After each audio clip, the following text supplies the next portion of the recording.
25वीं अनुसूची के आधार पर हमारे झारखंड की स्थानीय नीति नियोजन नीति तय होगी। ये बात सुनकर करके शायद आप समझ में आ गया होगा कि आज मैं आपके साथ क्या चर्चा करने वाला हूँ। क्योंकि जिस तरह से झारखंड के अंदर में स्थानीय नीति नियोजन नीति को लेकर के 1932 खतियान आधार बनाने की जिस तरह से बात हो रही है, ये कहीं ना कहीं हमें गैर झारखंडी अर्थात गैर आदिवासी होने का प्रमाण देती है। पिछले वीडियो में मैंने आपके साथ बात किया था 1932 खतियान गैर आदिवासी के लिए है। क्यों है? क्योंकि यहाँ की आदिवासी शेड्यूल एरिया के लिए तो ऑलरेडी 25 अनुसूची है, और जिसके पास 25 अनुसूची है, जिसके पास 1908 है, वही यहाँ की स्थानीय है। तो फिर यहाँ के स्थानीय के आधार पर आप नियोजन नीति लागू कीजिए ना, क्या दिक्कत है? हम बात कर रहे थे कि 25 अनुसूची के आधार पर ही झारखंड की स्थानीयता का तय होगी, अर्थात स्थानीय नीति बनेगी। क्यों बनेगी, इस पर हम चर्चा करने वाले हैं।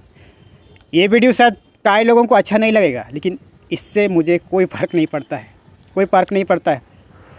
और जिस तरह से हमारे झारखंड में स्थानीय नीति नियोजन नीति तय करने की बात, कई सारे नेता मंत्री आए, कई सारे चले गए, और किसी ने ये साबित नहीं कर दिया कि यहाँ की स्थानीय नीति के बारे में कोई आज तक सोचा ही नहीं, कोई आज तक समझा ही नहीं। आज ज़रूरत हमें इसलिए पड़ रहा है क्योंकि हमारे पास नौकरी नहीं है, हमारे पास शिक्षा नहीं है, बेरोज़गार हैं हम सब युवा। इसके लिए आज चर्चा पे है हमारा इस झारखंड की स्थानीय। कई सारे लोग मानते हैं कि यहाँ की झारखंडी कौन है। झारखंडी तो वही है जो यहाँ की कला, संस्कृति, सारी रीति रिवाज, रूढ़ी परंपरा को मानता है। झारखंडी तो वही है।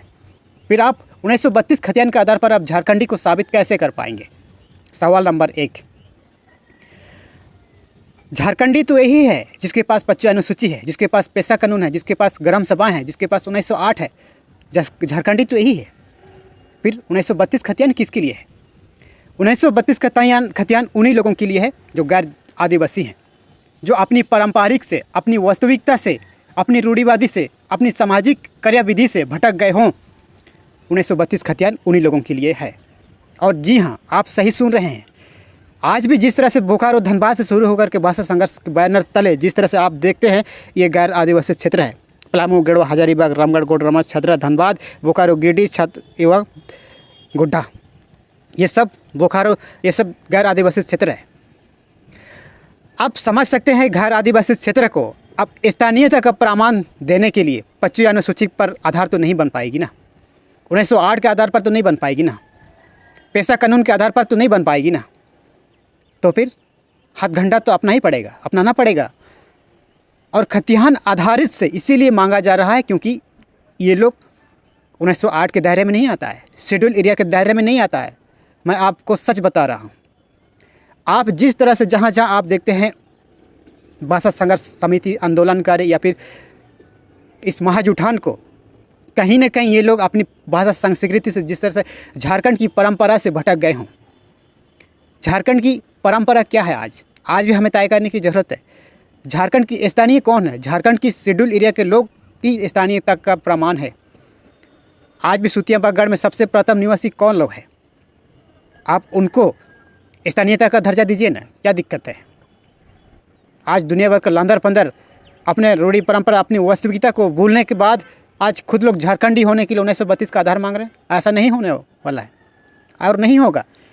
क्योंकि यदि 1932 के आधार पर अगर आप स्थानीय नीति तय कर रहे हैं तो यह झारखंडियों के बीच अर्थात प्योर आदिवासियों के बीच में, जिस तरह से प्योर झारखंडियों के बीच में आप लड़ाने का काम होगी, और लड़ेंगे।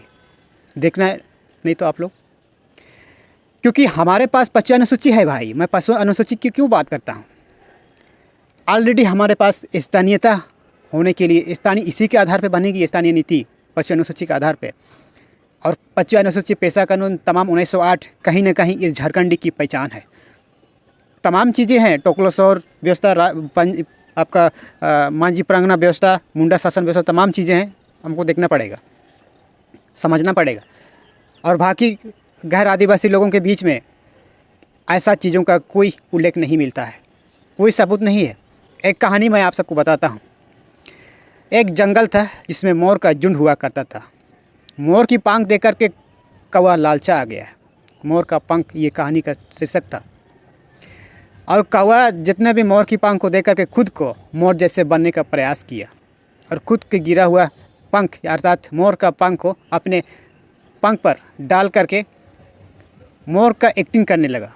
तो मोर लोगों ने क्या किया, उसको तो समझ गया कि ये तो इसका भोली भाषा सारा कुछ रीति रहन सहन कौवे जैसा है, तो फिर मोर कैसे बन सकता है।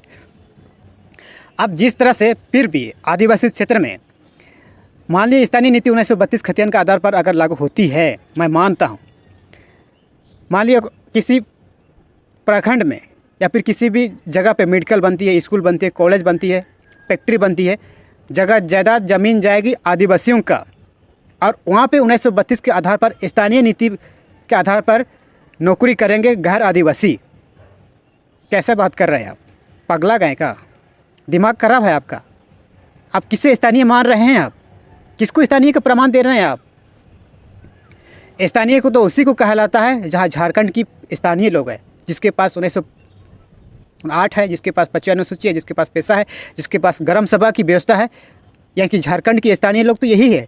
फिर अब 1932 के आधार पर आप घर आदिवासी को आरक्षण के साथ आप खिलवाड़ क्यों कर रहे हैं? खिलवाड़ कर रहे हैं। आरक्षण लाभ लेंगे जाति के आधार पर और स्थानीय नीति का आधार बनाएंगे 1932 के आधार पर। वाह रे वाह, वाह, मानना पड़ेगा, समझना पड़ेगा। आरक्षण का लाभ लेंगे जाति के आधार पर और स्थानीय नीति बनाएंगे 1932 के आधार पर। दाल में कुछ काला है मेरे दोस्त, समझना होगा। विश्राम श्री मुंडा की राजनीति को समझना होगा आप लोग को। और कहीं ना कहीं दाल में काला है। एक बात सच बताइए, मान लिया आप ही की ज़मीन पे कोई फैक्ट्री बनता है, कोई ऑफिस बनता है, मान लिया आपकी की स्कूल बनती है, तो आप स्थानीयता प्रमाण देने के लिए आप 1932 खतियान लागू करेंगे क्या? 1932 खतियान यदि लेके आएंगे तो पूरे झारखंड के लोग फॉर्म फिलअप करेंगे, तो फिर वहाँ की स्थानीय लोगों का क्या होगा? ज़रा सोच के बताइए आप, ज़रा सोचिए। उस शेड्यूल एरिया का क्या होगा? उस 25 अनुसूचित क्षेत्र के लोगों का क्या होगा? अब बाहर से आप 1932 के आधार पर आप उसको घुसा रहे हैं। आप क्या कर रहे हैं समझ में आ रहा है? कुछ पता है? भांग पी के रखा है क्या? ऐसा नहीं होगा।